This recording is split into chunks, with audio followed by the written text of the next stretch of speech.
Dhaka franchise বাদ, আসলেই বাদ, কারা নিতে যাচ্ছে, যে গ্রুপকে নিয়ে আলোচনা ছিল সেই গ্রুপের লিস্ট আপনারা সবাই দেখেছেন।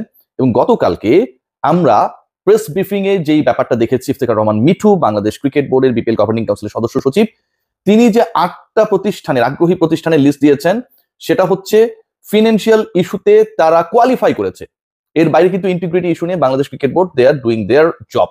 সো ফিনান্সিয়াল ইস্যুতে কোয়ালিফাই করা মানে এই না যে কোনো ফ্র্যাঞ্চাইজিকে বাংলাদেশ ক্রিকেট বোর্ড যাদের লিস্ট প্রকাশ করা হয়েছে দে আর অনেস্ট, ইন্টিগ্রিটির জায়গায় তাদেরকে নিয়ে কোনো প্রশ্ন নেই। ঢাকাকে নিয়ে আলোচনা কেন হচ্ছে সেই আলোচনা আসবে একটু পরে।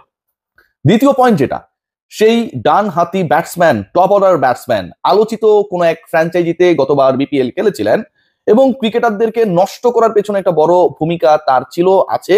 এবারের এনসিএল, যে এনসিএল চলছে এবং যে এনসিএল টি20 শেষ হয়েছে, সেই ক্রিকেটার সেখানটায় গুরুত্বপূর্ণ ভূমিকা পালন করেছেন খেলার ক্ষেত্রে। তাকে বাংলাদেশ ক্রিকেট বোর্ড আটকায়নি।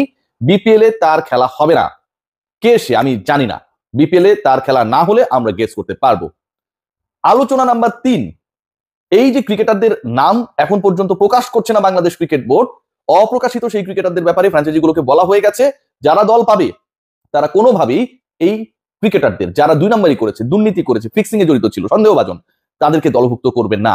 এবং এরকম নাকি অন্তত 2 জন ক্রিকেটার রয়েছেন যাদের নামের শুরুর এবং শেষের যে অংশটুকু, এই দুইটাকে যদি শর্টকাট করা হয় তাহলে হয় এবি।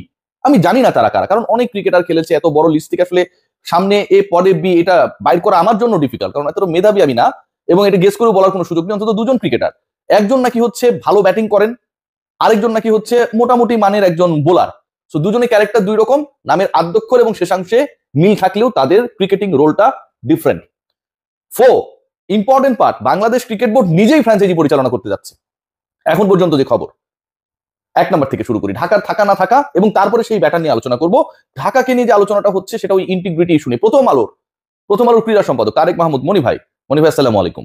মনি ভাই যে রিপোর্টটা করেছিল আপনারা তো জানেন, সেখানটায় হচ্ছে বিপিএল গভর্নিং কাউন্সিল এবং বাংলাদেশ ক্রিকেট বোর্ড যাদের উপর ডিপেন্ড করেছিল, স্বাধীন দুর্নীতি দমন একটা ইউনিট করা হয়েছিল, তারা 3 সদস্যের সেই ইউনিটটা ছিল। সাবেক বিচারপতি ছিলেন সেখানটায়, আমাদের শাকিল কাশেম ভাই ছিলেন, আমাদের খালিদ ভাই ছিলেন। এই 3 জন মিলে 900 পৃষ্ঠার রিপোর্ট দিয়েছে, 70 জনের ইন্টারভিউ করেছে এবং তারা সেখান থেকে যে জিসটা পেয়েছে, according to the report of Prothom Alo, মনি ভাই সেখানটায় বলেছিলেন যে এই ফ্র্যাঞ্চাইজি গুলোকে নিয়ে প্রশ্ন আছে, ফিক্সিং এর সন্দেহভাজন কতগুলো ঘটনার সাথে তারা জড়িত, এর মধ্যে ঢাকা জড়িত। ঢাকার ব্যাপারে আলোচনা হয়েছে, ঢাকার ইন্টিগ্রিটি নিয়ে প্রশ্ন তুলেছিল, according to the report of Prothom Alo, আমার কথা না। এবং সেই একই গ্রুপ, সেই রিমার্ক হারলান, তারা আবারও বিপিএল এ ফ্র্যাঞ্চাইজি পেতে চায়। ধরেন একটা গ্রুপ কোন একটা পার্টিকুলার টুর্নামেন্টে ফ্র্যাঞ্চাইজি ওনার হওয়ার চেষ্টা করলো, পরবর্তীতে বললো ভাই গ্রুপের মালিক তো জড়িত না, আমরা যাদেরকে দায়িত্ব দিয়েছিলাম তারা জড়িত। তাহলে গ্রুপের মালিক কি ঘাস কাটছে? ঘাস কেটেছে তারা ঘাস কেটে গরুকে খাইয়েছে। তাদের কাজটা কি? আপনি একটা কোম্পানির মালিক, আপনি আপনার কোম্পানিকে বাংলাদেশ ক্রিকেট বোর্ডের সবচেয়ে লুক্রেটিভ ব্র্যান্ডের দায়িত্ব দিয়েছেন, সেখানটায় আপনার কর্মচারী কর্মকর্তারা মিস্টার এম টিভি না এম, তারা কি আকাম কুকাম করছে সেটা আপনি খবর রাখবেন না? সো এটা পুরোটাই ওই গ্রুপের রেসপন্সিবিলিটি যে তারা সেটাতে ফেল করেছে। এবং ওই যে রিমার্ক হারলান গতবারও ছিল, এবারও তারা আছে। ওইখান থেকে যেই ব্যাপারটা এখন পর্যন্ত জানা যাচ্ছে যে ঢাকার দায়িত্ব পেতে যেহেতু মাত্র একটা ফ্র্যাঞ্চাইজি জড়িত বা তারা চাইছে, সেই ফ্র্যাঞ্চাইজিকে নিয়ে ইন্টিগ্রিটি নিয়ে প্রশ্ন রয়েছে, আইসিসির কাছে অলরেডি এটা পাঠানো হয়েছে। শেষ পর্যন্ত তাদের দল পাবার সম্ভাবনা 10%, 90% তারা দল পাচ্ছে না মোটামুটি নিশ্চিত। এবং এই ঘটনা যদি ঘটে তাহলে ঢাকা ছাড়া কি বিপিএল হবে? না, ঢাকা ছাড়া বিপিএল হবে না। বাংলাদেশ ক্রিকেট বোর্ড তারা প্রয়োজনে 1টা অথবা 2টা দলের দায়িত্ব নেবে। আবারও বলছি, বাংলাদেশ ক্রিকেট বোর্ড তারা প্রয়োজনে 1টা অথবা 2টা দল অপারেট করবে। তারা এনশিওর করার চেষ্টা করবে বিপিএল এ যাদের গায়ে কালিমা লেপটে গেছে, যারা এখানে দুর্গন্ধ ছড়িয়েছে, তারা যেন কোনোভাবে অংশগ্রহণ করতে না পারে। এটা হচ্ছে প্ল্যান বি বাংলাদেশ ক্রিকেট বোর্ডের। ঢাকা ছাড়া বিপিএল হচ্ছে না, কিন্তু ওই পার্টিকুলার ক্রিকেটারকে ছাড়াই বিপিএল হবে। ওই যে বললাম অনেক ভালো বিভিন্ন রেকর্ড নাকি করেছে, ডানহাতি ব্যাটসম্যান, টপ অর্ডারে ব্যাট করেন, অনেক সুন্দর, স্মার্ট, কনফিডেন্ট। হ্যাঁ, সো ওই পার্টিকুলার ক্রিকেটারকে আর খেলানো হচ্ছে না। এবং তার ব্যাপারেও মানে বিস্তর অভিযোগ, এনসিএল তিনি কেন খেলছেন এটা নিয়ে ক্রিকেটারদের মধ্যে পর্যন্ত অসন্তুষ্টি নাকি ছিল। সেই ক্রিকেটারকে আমরা নিশ্চয়ই বের করার চেষ্টা করব।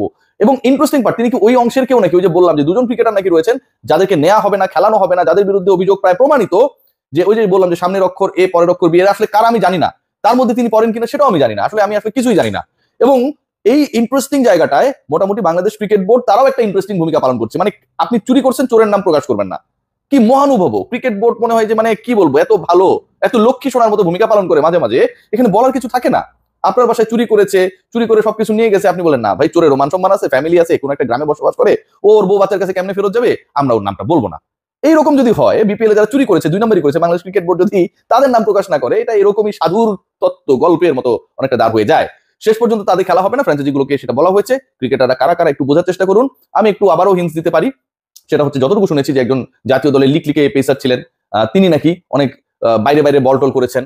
আবার এমন একজন রয়েছেন যার অনেক রেকর্ড রয়েছে, কিছুদিন আগে তাকে কোনো একটা পার্টিকুলার টুর্নামেন্টে বাংলাদেশ ক্রিকেট বোর্ড সরিয়ে দিয়েছে, খেলতে দেবে না, এরকম একটা ডিসিশন হয়েছে, তিনিও নাকি এটার মধ্যে রয়েছেন শোনা যাচ্ছে। এবং এই ঘটনাগুলো যদি সত্যি প্রমাণিত হয়, আমাদের নামগুলো মেলাতে খুব বেশি ব্যক্তিতে হবে না। ইন্টারেস্টিং পার্ট যেটা আপনি যেটা বলছিলাম, যে আপকামিং বিপিএল এ যে দলগুলো শেষ পর্যন্ত টিকে থাকছে, যে 8টা ফ্র্যাঞ্চাইজিকে ফিনান্সিয়ালি তাদের কর্মকাণ্ডের জন্য বৈধ ঘোষণা করা হয়েছিল, মানে ফ্র্যাঞ্চাইজি পাওয়ার ক্ষেত্রে আসলে যারা দাবিদার, সেখান থেকে মাত্র চারটার ব্যাপারে এখন পর্যন্ত Bangladesh cricket board bit of confidence যে এদেরকে রাখা যেতে পারে। এর মধ্যে একটা রংপুর রয়েছে, আমি যতটুকু জানি বরিশাল দল পাওয়ার সম্ভাবনা বেশ এগিয়ে রয়েছে, আকাশবাড়ি হলিডেজ আমি চিনি না, এদেরকে নিয়ে গবেষণা শুরু হবে আমার অতি দ্রুত। এর বাইরে যারা রয়েছে, রাজশাহীর দেশ ট্রাভেলস এবং আমাদের আলোচিত নাবিল গ্রুপ কেউ, আসসালামু আলাইকুম, নাবিল গ্রুপ রয়েছে এখানটায়, এবং নাবিল গ্রুপ এবং দেশ ট্রাভেলস এর মধ্য থেকে কেউ একজন পাবে। এই যে বললাম যে মোটামুটি এখানটায় 3টা হয়ে গেল। চট্টগ্রামে যেটা রয়েছে ট্রায়াঙ্গেল সার্ভিসেস কি জানো, তাদেরও পাওয়ার সম্ভাবনা রয়েছে। এবং সিলেটকে নিয়ে অনেক প্রশ্ন রয়েছে, সত্যি আমি জানি না সেই প্রশ্নগুলো কারা করছে, কেন এই প্রশ্নগুলো তৈরি হয়েছে। সিলেটের ব্যাপারে Bangladesh cricket board, BPL governing council, they are not convinced, যেমনটা ঢাকার ব্যাপারে তারা কনভিন্স না।